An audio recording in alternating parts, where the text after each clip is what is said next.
So I think the big issue I want to bring up right away, when it comes to my head is, Mm-hmm. I spend a lot of time, I don't know if you've followed any of my stuff, but I spend a lot of time talking to the left. Yeah. It's a big thing for me, talking to the left. And many libertarians either don't want to or aren't good at that.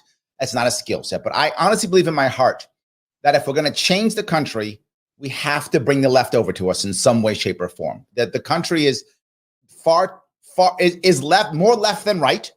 And in many cases, going further left, not all cases, but in many cases it is. We've got to pull them to our side or we're not going to be able to make change.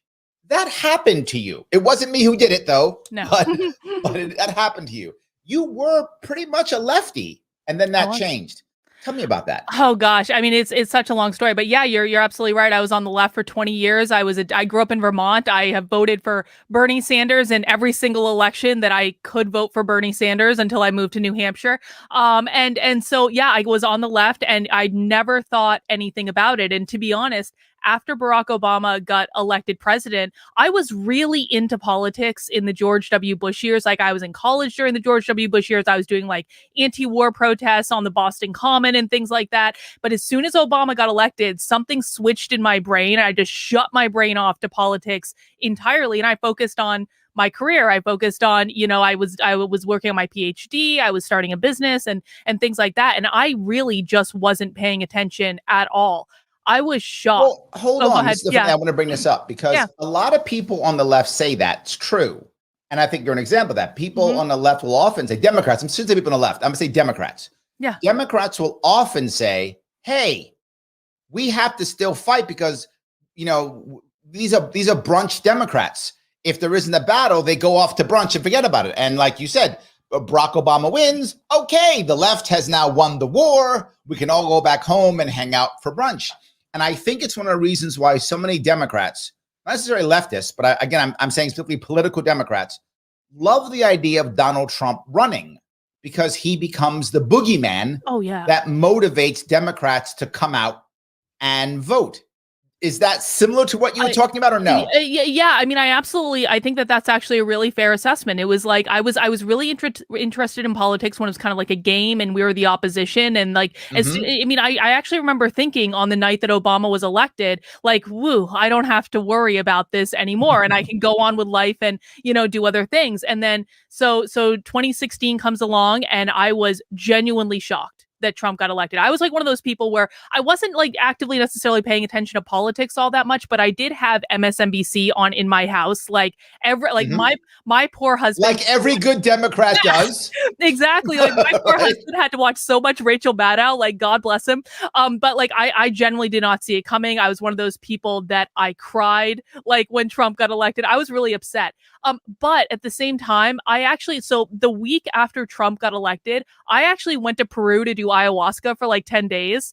And that was like my coping mechanism for like, okay, the world is going to hell in a handbasket. So I'm going to go do some spiritual work now. And I say that kind of like, in jest, but I do actually think that was something for me that saved me from getting sucked into like Trump derangement syndrome as much as pretty much all of my friends did, because I had God, I had spirituality. I didn't have that God-shaped hole that needed to be filled. And so I didn't like Trump, but at the same time, I was like, this might not be the worst thing that's ever happened. Like, let's keep an open mind. I didn't mind some. But hold on, you just said, you said, you brought up a religious reference just now. Yeah. Now, that goes back to what I know you also speak about, the idea of politics being a cult, right? Yeah. You do bring up, and that's the name of your podcast, actually, The Cult. Yes, The Cult. So you just said, you had God.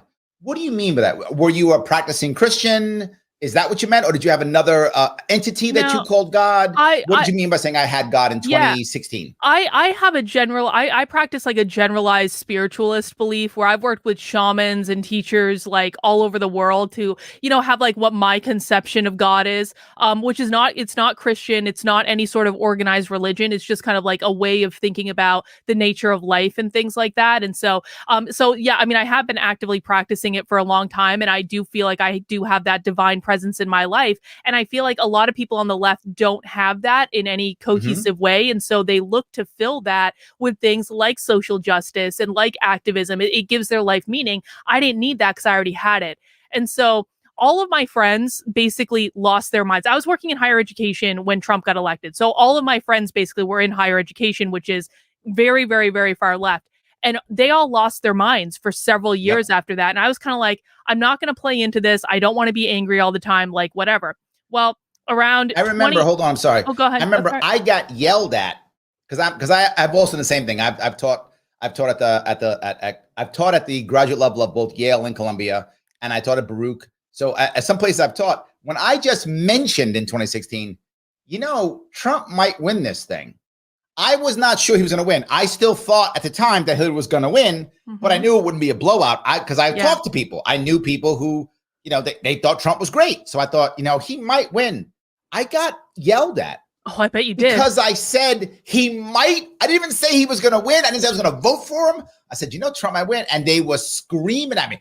There's no way. America's not racist. I mean, it's just terrible. I was so surprised on how angry they were when I just said, Anyway, I'm sorry. I didn't mean to cut you off, but I wanted to reinforce that. No. I mean, I absolutely bet you did. It's funny. I do this stream on my channel called Socialism Saturdays where we watch real socialism content, and Columbia and Yale are great providers of this socialism content. I'll tell you what. Absolutely. So what happened that really kind of started my change was that I'm a knitter. You can see on like my shawls behind me. I've got my knitting on my desk right here. Yep. And so I like, knitting is something that I do just as a hobby. And I was interacting with the knitting community on Instagram mostly. Well, in mid 2019, social justice started to take over my knitting community. And they were like running around and like just threatening people's businesses if they didn't say the right things and like doing all these like very public struggle sessions. And it sounds funny, but one guy actually got mobbed so badly by like thousands of people on Instagram, and they tried to destroy his entire business and his entire career. He ended up in the hospital on suicide watch. And so like this wasn't actually a joke. Like this was actually really impacting people. And I kind of saw this happening. And at some point it clicked with me that these are the people that I'm on the same side of politically. And I'm just not comfortable with this at all. And so that kind of that kind of started me on a little bit of a journey where I started challenging myself to listen to people that I thought I would disagree with, like Ben Shapiro, like Milo Yiannopoulos, like these people that I was told were literally Satan. And I would wait till my husband left the house, because my husband secretly watched Ben Shapiro every once in a while. I didn't know it, but he didn't tell me. So I'd wait till my husband left the house and like lock the door and pull the shades, and I'd turn on Ben Shapiro and be like, okay, he's not insane. He's a conservative, but like he's not the devil. And so I actually was doing this. I mean, like almost every single day for several months was like just trying to push myself outside of this echo chamber to figure out what's going on. But when you first listened to someone who was you at that point being much further left. Yeah. Now you listen to someone like Ben Shapiro. I mean, he's obviously far right. He's a conservative, clearly, and openly, right? And openly. You had to be thinking, no, this guy's wrong. Just like viscerally, he's wrong. Wasn't that a problem you had to get over at some point? Certainly there were elements that I thought he was wrong, but there were also elements that I thought he was right. And I think it goes back to being an organizational psychologist, and you can understand this. Like I've had to go into organizations and coach a variety of people and listen to a variety of perspectives. Sure. And I think you learn how to kind of detach the person from what they're actually saying after a while. And so I think with people, like I never considered myself really to be, I never considered myself to be a conservative. I never considered myself to be on Ben Shapiro's team, but I was like, okay, with this, he has a good point. With that, he has a good point. And like the bigger picture was it made me question everything that I knew was true. And so when you go through a red pill experience like I did, it's like you really don't know what is true and what is false and how many lies you've been told by the media.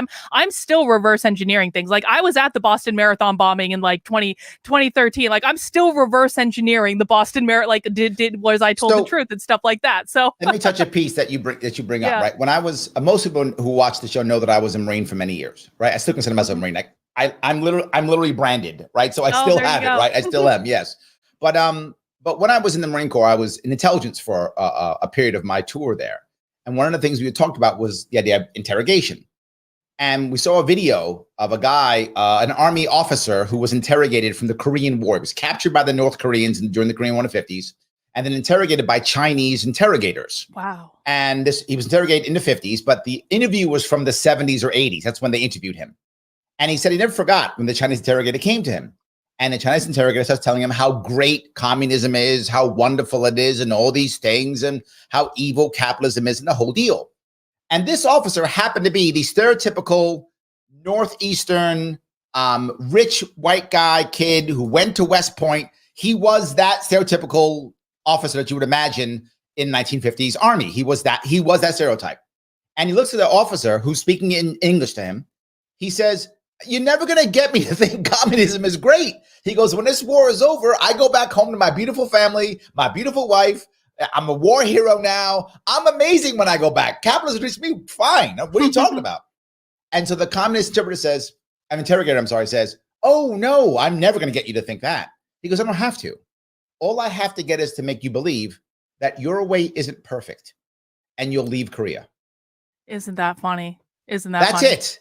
He did not have to get the guy to believe that communism was awesome. That guy was never going to believe that. His life is far too good.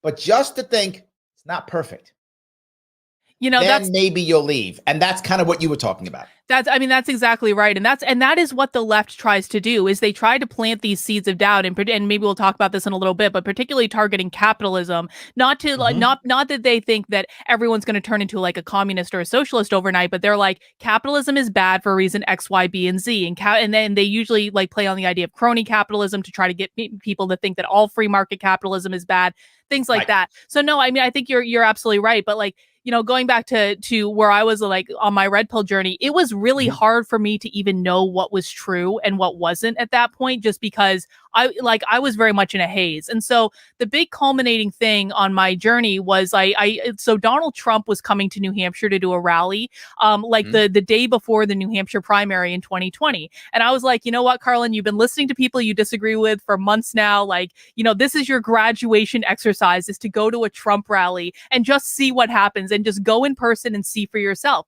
And so I went to this Trump rally, and I ended up having actually a really great experience. It was really fun. It's like a rock concert. And everyone's so excited and everyone's so nice. And even when they knew I was a Democrat, they were still nice to me.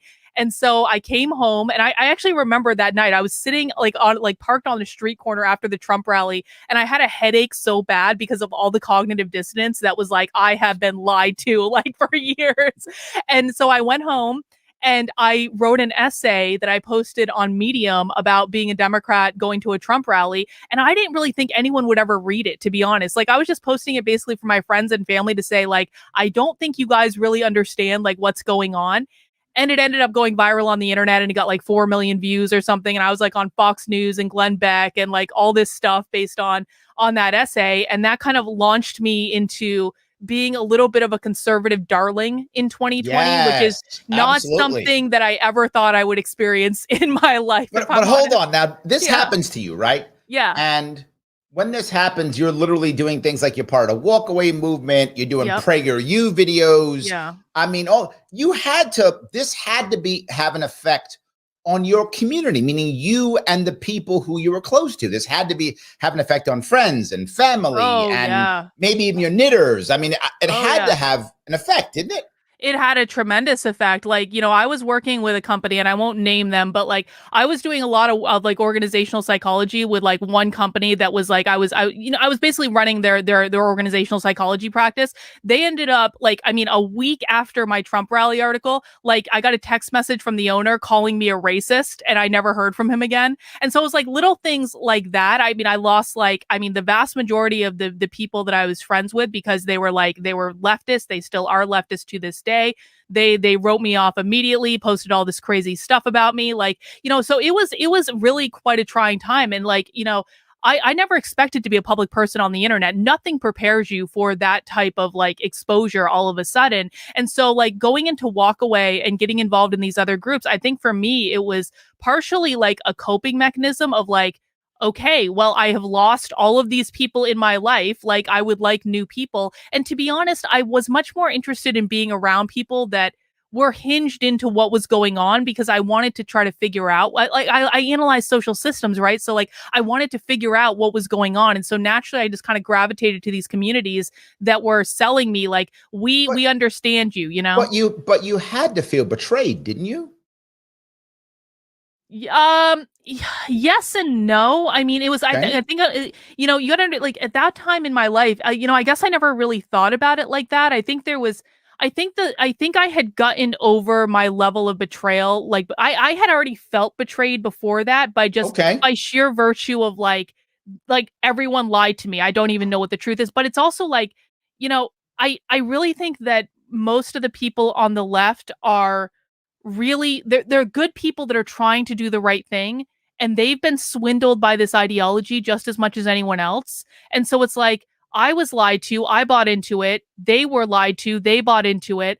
And it's so I think I was a little bit forgiving of them, and I would still today, like Okay. even my friends that I lost back in the day, like I would still have conversations with them today because I think that they've been taken in by something that they don't understand.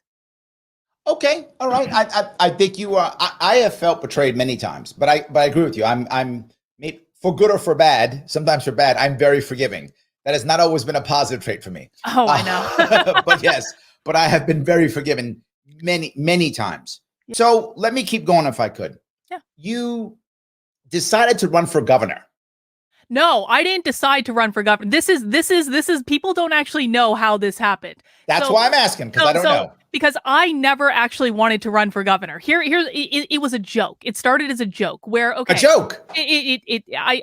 accidentally ended up on I tripped and basically ended up as a governor candidate. So I used to be actively involved with the Libertarian Party of New Hampshire. I am no longer actively involved with them because they're now just a Twitter account and there is no point in being actively involved. Actually, you know what? I want to back up a little bit to how I got involved because this actually does matter in the story. So, okay. So I spent basically the entirety of 2020 touring with the Walkaway campaign. And the reason that I did that in the PragerU video, which was a big mistake that I regret now, but I didn't know better at the time, is I really did want to try to get more people to leave the left. Like I legitimately do see the far left as a big problem in the country in terms of like what they're doing in schools, especially. And I wanted to be part of like waking people up, getting them to leave. And those were the resources that I had. Right. And so that's how I got entrenched kind of like with the conservative community, because I looked at the Libertarian Party and you see like Joe Jorgensen tweeting Black Lives Matter. Well, in 2020, that didn't work for me. And so I kind of shut my head up, my mind off to it entirely. But after the election, so New Hampshire was the first state in the country to introduce anti-CRT legislation in schools on a state level. And so this was like my number one issue, right? And so I was really involved in New Hampshire, working with the reps that were trying to advance this legislation. I was running all over the state, trying to explain to people what critical race theory was so that they understood why this was, because people didn't know about it back then. It was still something that was very new. And so there was a moment for me. And at some point, the Libertarian Party of New Hampshire and the Mises Caucus reached out to me to say, we should talk because, I think we believe some of the same things. And I was like, fine, I'll talk to anyone, like whatever. So there was a moment in April where basically what happened was there was so much Republican pushback on this anti-CRT legislation coming from Chris Sununu and the governor's office in New Hampshire. This was Republican pushback on this bill. And I was really starting to get very disillusioned with the Republicans and the conservatives. And I said, you don't really want to win. Like this legislation But hold on, like let me ask, and this is ignorance for me. Yeah. Were they against it because they wanted CRT in the schools, or they didn't want a top-down solution? Chris Sununu was kissing the backsides of the teachers' unions for votes, is what he was doing. That's why. That's why. And so it wasn't the Democrat Party that was getting in the way of this legislation. It was the Republican Party. And so I was putting all this time and energy into doing this, and I felt like I was fighting people who should be on my team. And this is when I really started realizing, I'm like, Republicans don't want to win. Like they don't want to win at all. And so there was this moment in April where I was doing a rally outside of the State House in Concord run by Lily Tang Williams, who is amazing. Is running for Congress this year. Amazing.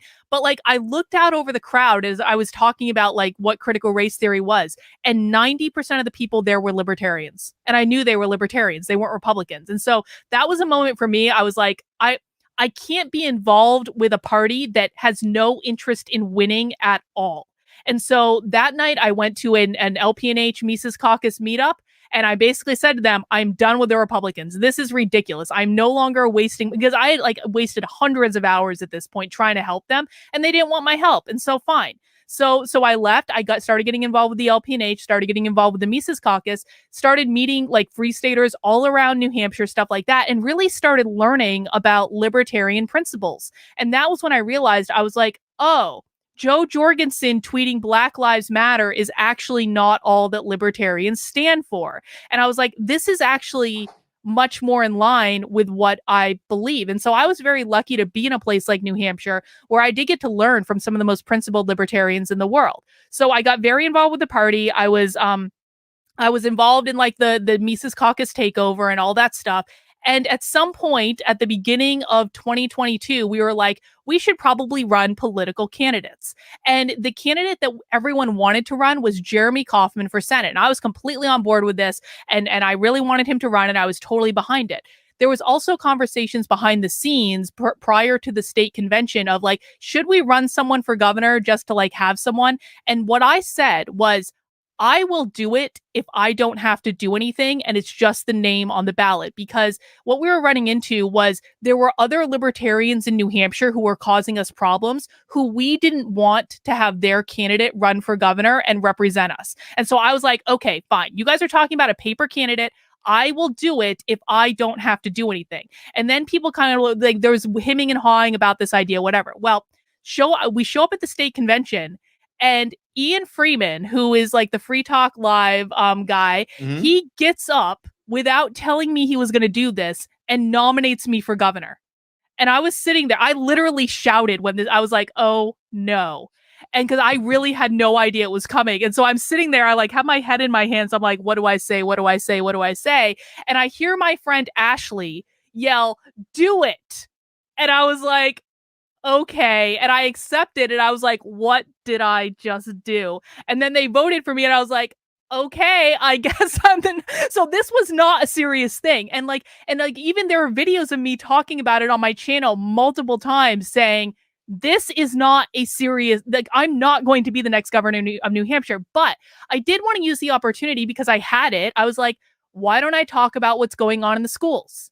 And try to advance, because defunding the schools is an issue that I'm very serious about. I was like, well, this isn't a real thing. I'm obviously not going to be the next governor, but we can talk about some issues here.